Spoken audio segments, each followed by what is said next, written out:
me, I'm Logan Presley. This is Presley Customs. Have you ever got junkyard headlight housings that you want to make pretty and you never used a restoration kit? Well, today I'll be showing you how. So to get started, I'm going to show you the supplies you need. It's not very many. First off, most important, headlight housings. You need 2 or 1, doesn't matter. Ceramic headlight restoration kit. I got this for $16 at the Walmart.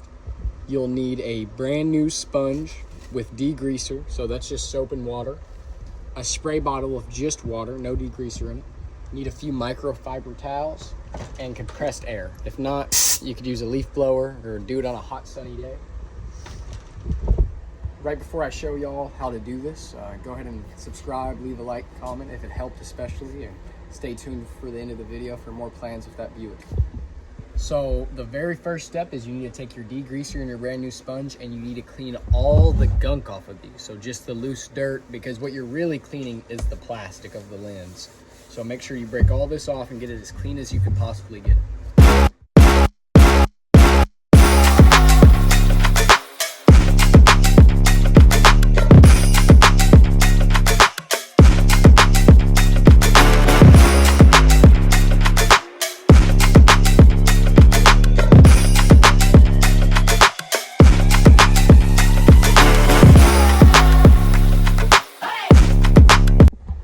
You can already see a clear difference with just the degreaser on this one. I'm gonna save this one to do off camera and I'll show you how to do this one on camera. It's the same process for both.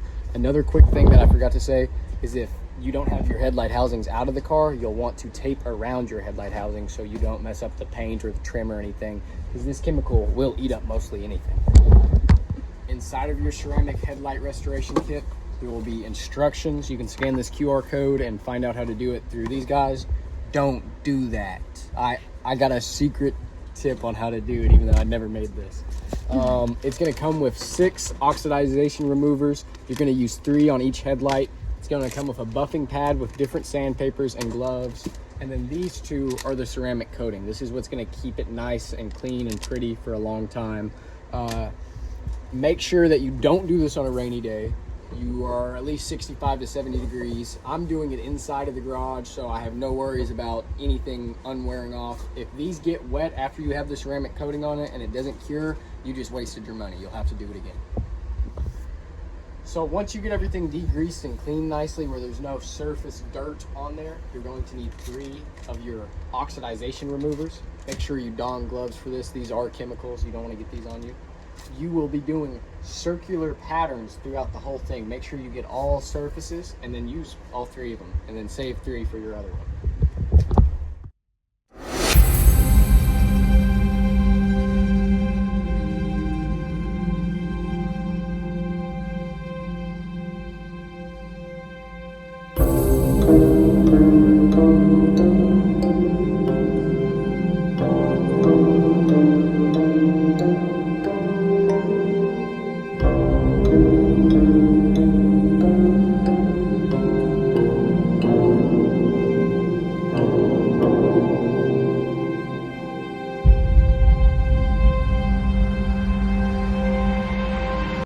Once you use your oxidization wipes, you're going to then take your 2000 grit sandpaper. This fabric part will connect to this nicely. See, and now that thing's not going nowhere. This is where this comes into play. You will want to wet your headlight first. Get it nice and wet. The more wet, the more lubricant.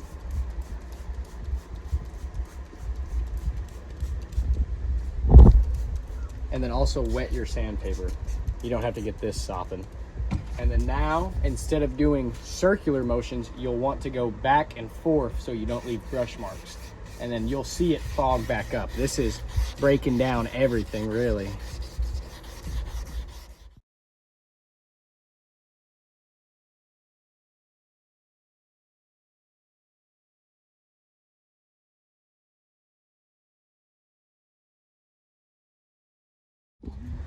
Once you sand with the 2000 grit, throw this to the side and grab you a 3000 grit, and then you're going to do the same thing. Small back and forth brush strokes. You don't want to put too much pressure. You don't need that much pressure. Make sure to wetten it again, okay?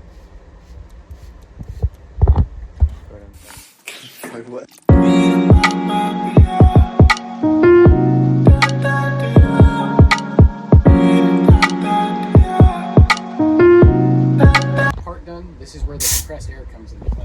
don't want to wipe it with a microfiber towel or anything. We will be putting the ceramic coating on this after this. As you can tell, it looks a whole lot uglier.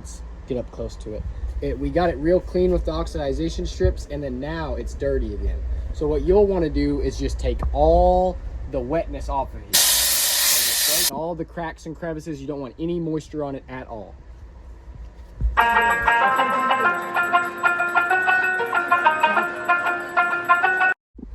So you might be telling yourself, Logan, that looks worse than it did before. It's all fogged up and ugly. You got marks all over it. Trust the process. And also, if you're going to be using compressed air, put on safety glasses. A wise man once told me, you can't hear boobies. Right. Once it's completely dry, you're going to take your ceramic clear coating, okay?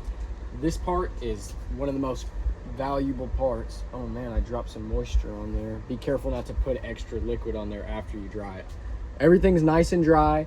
You're going to do solid long brush strokes across the whole way, low and slow. You get about 1/2 inch of overlay.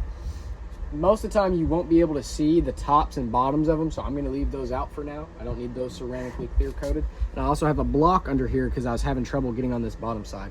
But watch this.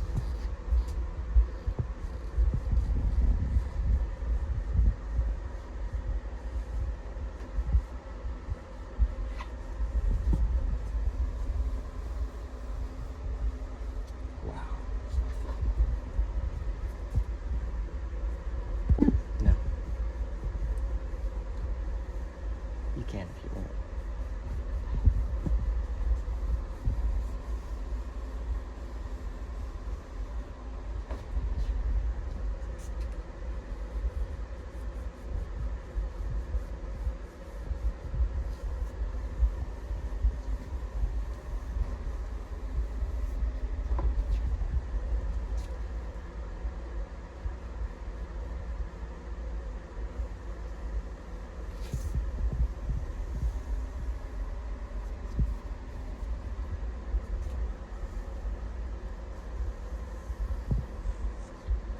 That's it. You don't want to apply too much to this part, but look at the clear difference. You need to let this sit for 1 full hour, okay? Don't touch it. Well, you can touch it, but just be careful not to get dirt or any liquid on it. If you get liquid on there, it's going to make it worse than it was before. I'm going to set this to the side, and I'm going to do this one off camera. I'll come back in an hour and show you the finished product. It's so easy, even your fiance can do it, even though, never mind. So they have dried for a good hour, a little bit over an hour now. They're good to the touch. I'm not leaving no marks with my fingers or anything. This one is an older one. You see that little mark? That's like a burn mark, so that's not gonna come out. But I got this from a junkyard for like $5-10, and I got this from Indiana for like $20. So it's pretty good considering how used and old they are. You can buy new headlight housings for $70, and then you won't have to restore them. But that's $140 for both of these. Whenever I got both of them for $40, so baller on a budget. I'm gonna go slap them in. I don't know how many lights in these work. Hopefully all of them do, and I don't have to buy new lights, but I am going to replace my bright lights with LEDs anyway, so if any of them don't work, hopefully it's those. So once you're installing these, you need to take a look at this prong piece right here. That will go in first. This one is the driver's side. So right down here, that prong piece goes into this hole right there. So I'm gonna start with that.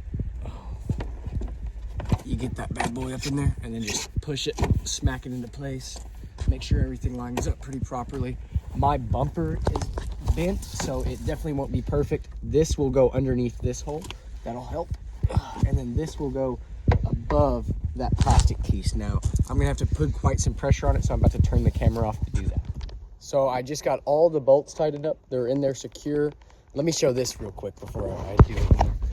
This is the lamp. I had to drill the pop rivets out. That's where well, you can't see the holes, but you see the screws? I had to rig that up so that light will work. Look at this. My dims, both of them work. That one looks a little bit brighter, honestly, than this one. I don't know why. Go ahead and put the high beams. Boom, baby. We're street legal. And then I'm going to replace these brights with LEDs soon. I'm just so impressed with the restoration kit. Look, you can like see so far. I'm gonna put a little picture here of before I rebuilt the front end, and then this will be the after. Basically, I'll wait till the sun comes up and get a better photo for the everything. But we're cooking with grease. Now, 4 new tires. I have to rebuild some suspension stuff, valve cover gasket, radiator flush. She'll be ready to be on the street. Aftermarket radio. I'm gonna do engine air filter, cabin air filter. I gotta get a new windshield because that one's busted. We hit 2 deer whenever me and her first got together. We were super young, hit 2 deer, boom, destroyed the whole front end. But man, let me close the hood real quick and see what it looks like. Also, my bumper isn't perfect because this is bent and I didn't get a bumper. I just got the grill. I don't care. But check that out. That is beautiful. I can't wait to see it in the daytime. Stay tuned for that.